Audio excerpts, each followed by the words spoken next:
Well, let's return now to our breaking news story this hour. Syrian Kurds say that rebel forces have used chemical weapons against them in the city of Aleppo. Let's cross live now to our correspondent Lizzie Phelan, who is reporting from Syria. And Lizzie, you've in fact just returned recently from Aleppo, where this alleged chemical attack took place. What details do you have about it at this stage?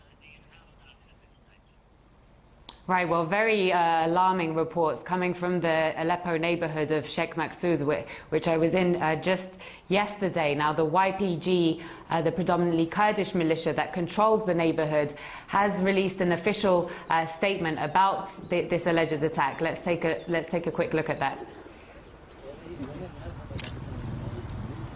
We hereby inform you that on March the 8th at 1500 hours, shelling with rockets that carry chemical materials, which we believe to be yellow phosphorus, took place in Sheikh Maqsood neighborhood by Syrian armed opposition factions. Now, I've just got off the phone with some of the YPG fighters that we met yesterday, and they said that several soldiers are in hospital, and after this alleged attack took place, they had symptoms of foam coming from their mouths, itching skin. Now, when we were there yesterday, really the ceasefire that's being implemented across Syria is having very little impact there. There was a constant array of gas jars being fired into the neighborhood, and the day before we were there, it was a particularly deadly day of attacks. 9 civilians were killed.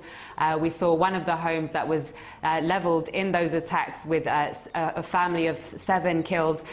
We filed this report from the area.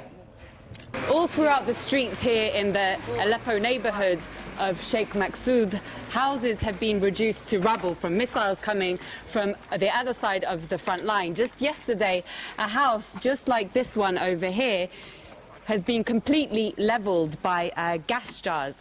An entire family of 7 people were killed when the house collapsed on them. We saw something flying towards the house, and then there was an explosion. The building collapsed in just a few seconds. Amongst the ruins, there's still the fresh blood of the victims of that attack stained on the walls and the remains of this family's home.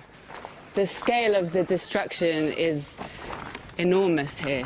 I'm counting 9 buildings that have been destroyed or partially destroyed. We're hearing gas jars falling very frequently, even now, just a couple of minutes ago.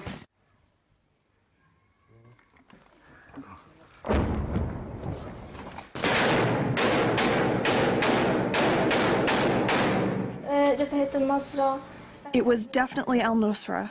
The only reason all of these people were killed is because they lived in a district of strategic importance.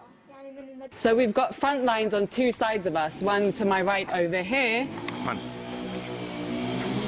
and one behind me over that way. So we're kind of in the line of sniper fire here. So we have to walk very carefully, because if we go a little to the right, we're in the line of sniper fire.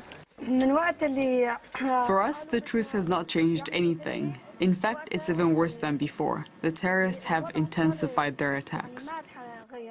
Been here for a couple of hours, and I can't tell you the amount of times that we've heard gas jars exploding all around us. We felt the walls in the buildings we've been walking through shaking from those gas jars exploding. So certainly not feeling the ceasefire here, and the YPG fighters say that in fact things are just as bad as ever. Now, they say that they've been respecting the ceasefire. They haven't been going on the offensive, even though they claim that Jabhat al-Nusra, which of course is excluded from the ceasefire, is on the other side of the front lines. But the ceasefire certainly isn't being respected from the opposition areas, as we've been hearing all around us. They're very much continuing to attack this area.